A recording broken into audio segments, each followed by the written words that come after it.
ஐந்து கரத்தனை ஆணை முகத்தனை இந்தின் இளம்பிறை போலும் எய்ச்சனை நந்தி மகந்தனை ஞான கொழுந்தனை பொந்தியில் வைத்தடியை போற்றுகின்றேனே. நாளின் செய்யும் இணைதான் இசையும் என நாடி வந்த கோளின் செய்யும் கொடுங்கூற்று என் செய்யும் குமரேசர் இரு தாளும் சிலம்பும் சதங்கையும் தண்டையும் சண்முகமும் தோலும் கடம்பும் எனக்கு முன்னே வந்து தோன்றினே.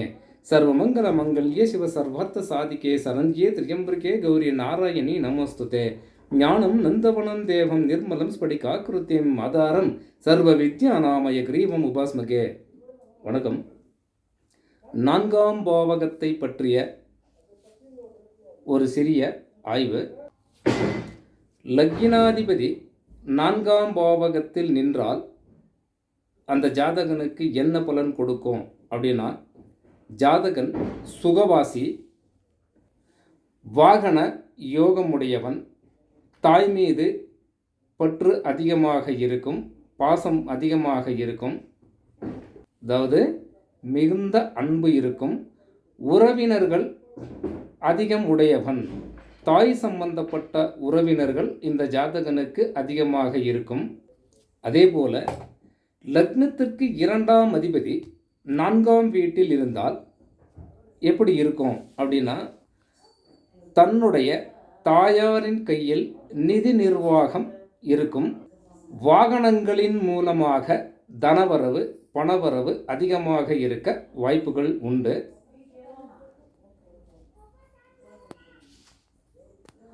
குடும்பத்தின் ஒத்துழைப்பு ஜாதகனுக்கு மிக நன்றாக இருக்கும். குடும்பத்தில் பிரச்சனைகள் அதிகமாக இருக்காது.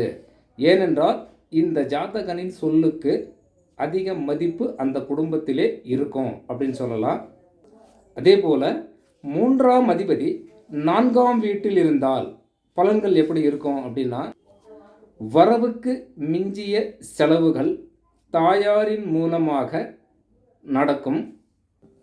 குடும்ப செலவுகள், வீட்டிற்கு அதிகமாக செலவுகள் ஏற்பட வாய்ப்புகள் அதிகம் உண்டு.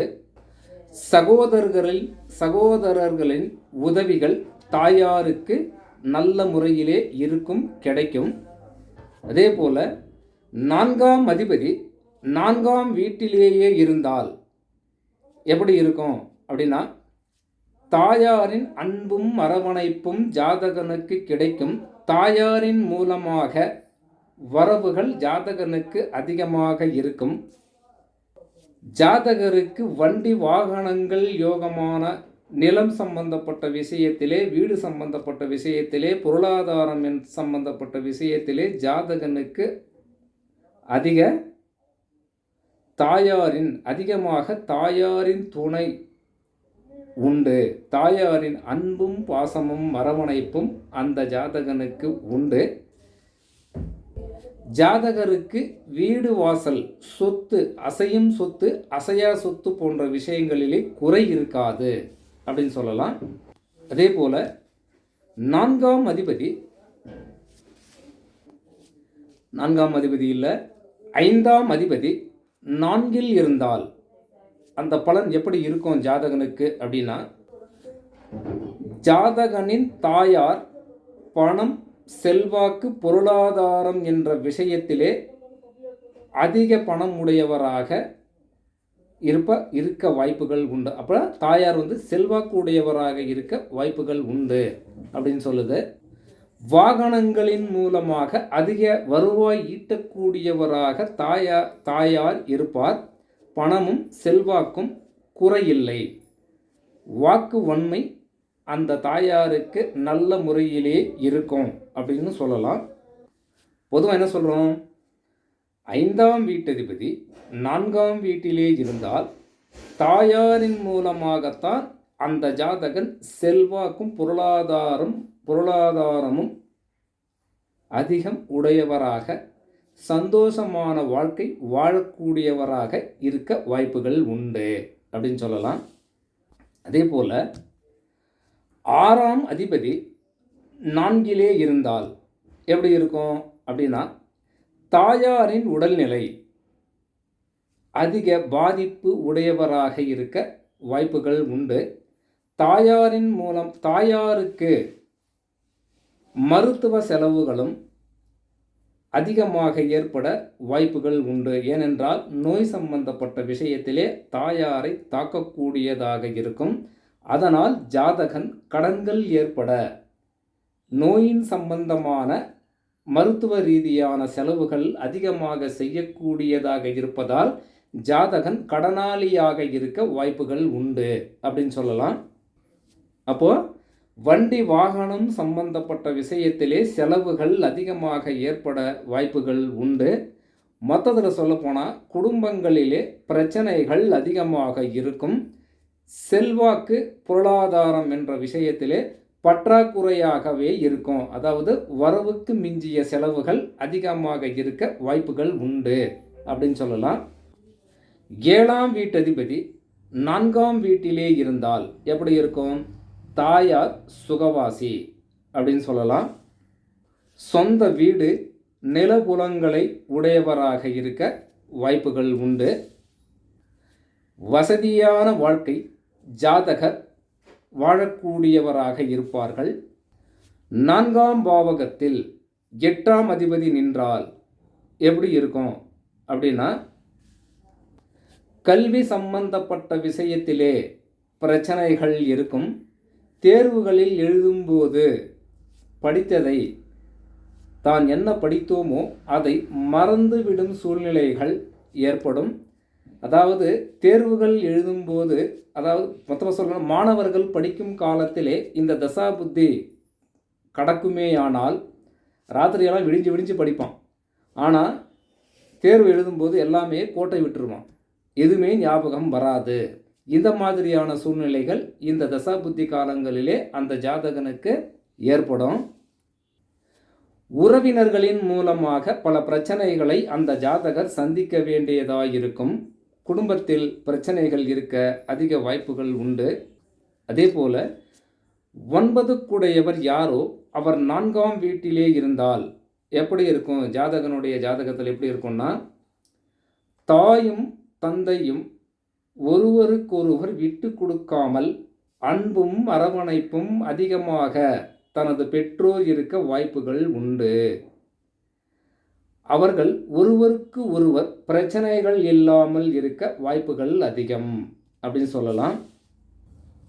ஆனால் தாயாரின் உடல்நிலை அவ்வப்போது சிறு சிறு பிரச்சனைகள் ஏற்பட்டு கொண்டே இருக்கும். அதன் மூலமாக ஜாதகருக்கு சில பல செலவுகள் வர நேரிடும். ஆனால் தந்தையின் அன்பும் அரவணைப்பும் தாய்க்கு அதிகமாக இருக்க வாய்ப்புகள் உண்டு அப்படின்னு சொல்லலாம். அதே போல் வாகனங்களில் நீண்ட தூரம் பிரயாணம் செய்யக்கூடியவராக இருக்க வாய்ப்புகள் உண்டு. டூர் போகலாம் அல்லது மருத்துவ ரீதியாக அதிக தூரம் போக வேண்டிய சூழ்நிலையும் ஏற்பட வாய்ப்புகள் உண்டு. 10ஆம் அதிபதி 4ஆம் வீட்டிலே இருந்தால் எப்படி இருக்கும் அப்படின்னா, தாயார் கௌரவமானவர். தொழில் சம்பந்தப்பட்ட விஷயத்திலே தாயாரின் மூலமாக பணவரவுகள், பொருளாதார விஷயங்கள் அனைத்துமே சகல வசதிகளோடு வாழக்கூடியவராக இருக்க வாய்ப்புகள் உண்டு.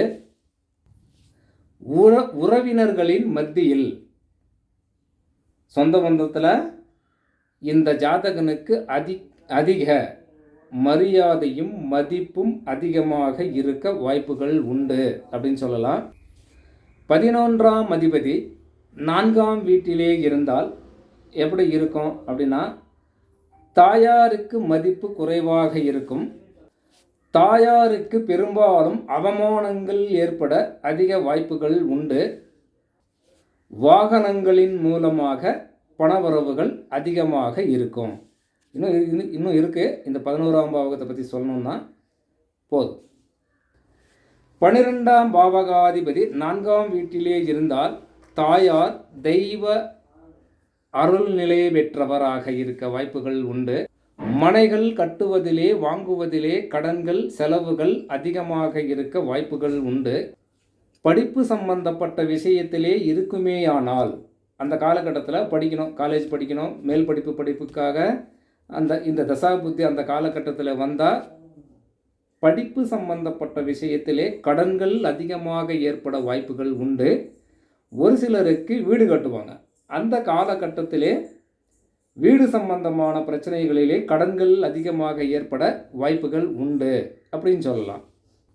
அப்போது அந்த காலகட்டத்திலே தாயார் நீண்ட தூர பிரயாணங்கள் மேற்கொள்ள அதிக வாய்ப்பு உண்டு. ஏன்னா புத்த கயா வடநாடு டூரு கோயில்கள் சம்மந்தப்பட்ட விஷயத்தில் போகணும், மாதக்கணக்கில் போகணும் அப்படின்னா இந்த மாதிரி காலகட்டத்தில் இந்த தசாபுத்தி காலங்களில் தான் அந்த அம்மா போகும்.